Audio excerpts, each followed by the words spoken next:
fanboys wala toujours ci fanboys yi tey dama andi no but ak or. No introduces alternatives. No introduces alternatives. Alternatives boo ko déggee mooy genre tànneef daal comme ça ngay am loo xam ne da nga ko war a choisir wala yu mel noonu. ok after neither le plus souvent nag après neither ci nga koy am wala neither because some people say neither others say neither, right? After neither. Examples. I drink neither coffee nor tea. xam nga loolu ñaari choix la nga ne léegi man du ma naan café du ma naan ataaya xam nga loolu lu nu war a tànn la quoi ñaari mbir la yoo xam da nga ko mentionné déjà léegi nga ñëwaat ne neither Cheikh no more were at home. mooy du Cheikh maanaam Mor ak Cheikh kenn nekku doon ci kër ga daal ñoom maanaam c'est-à-dire Mor nekku doon ci kër ga Cheikh itam nekku fa woon.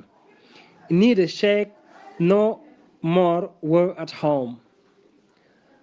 But expresses contrast. But moom dafay dugal li ñuy wax contrast maanaam loo xam day mel ne savant da lay dugal mooy wante daal wante. Example. Samba was not a doctor but he pretended to be.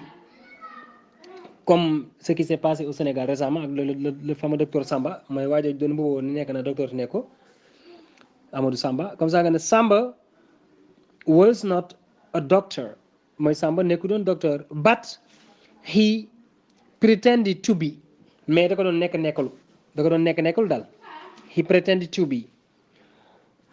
o mooy wala moom itam alternative sa lay dugal c'est-à-dire day mel ne ci wàllu tànneef comme ça nga ne lii wala lee. Or introduces alternatives. Example, give me an apple or an orange. Comme nga ne jox ma pomme wala orange. Apple en anglais mooy pomme quoi. boo ci iPhone en général donc Apple ñoo ko liggéey ñoom kër gi pomme lañ tuddee seen bopp daal. So give me an apple jox ma ab pomme or an orange wala ab orange. kon xam nga kon loolu choix la maanaam alternative la daal en fait dafay dugal li ñuy wax alternative maam saar benn choice. Thank you.